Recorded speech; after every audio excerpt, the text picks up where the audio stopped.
Reading it to you, I just want to say that I've got involved in this issue maybe about 15 years ago when the town of Harwinton was building its garage to house its trucks that they plow the snow with and service the roads with. And the bids came in a little under $1 million. With prevailing wage, it escalated the final price of that construction to $1.3 million. So it added a third onto our list, and I became involved with this mandate along those lines.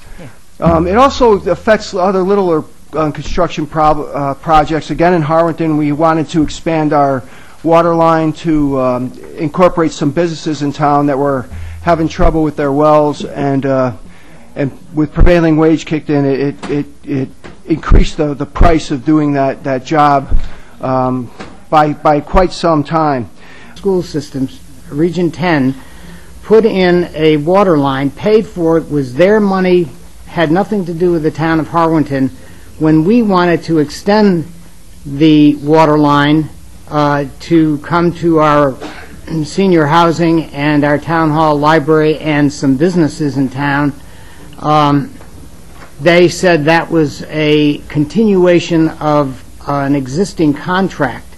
It was not our contract, it was not the town's contract, and they said because of that you have to pay prevailing wage, which cost us $55,000 to $56,000 more than we had the money for. We had gotten a steep grant for that, so we had to borrow the money from the water company because we didn't have any more money, and we had to get that water line in because of some failing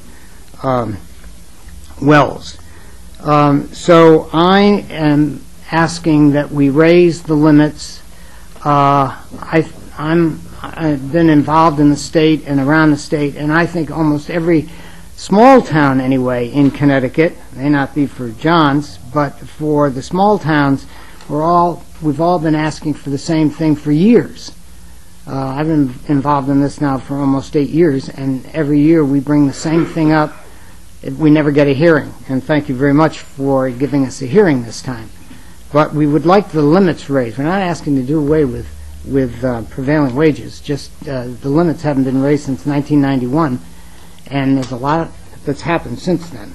It would just lower the cost of these projects.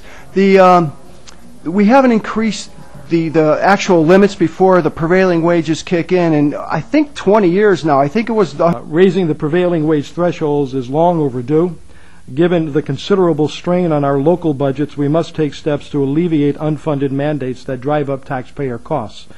Raising the prevailing wage thresholds to those proposed in SB 990 from $100,000 to $200,000 for renovations and $400,000 to $800,000 for new construction would result in a modest systematic adjustment that would provide considerable savings for both the state and municipalities and would be a significant step in the right direction.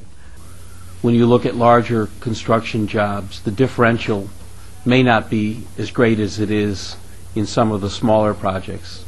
What I have heard, what we have heard over time is that in these lower threshold amounts, more often than not, it's the designation of a prevailing wage job that keeps many of our residents from even bidding on that work. And I don't argue with the City of New Haven's approach in terms of trying to balance your obligations, but at the same time I have a hard time arguing with other chief elected officials in my district who have told us stories probably for 10 to 15 years, some back as long ago when I was a chief elected official, sure.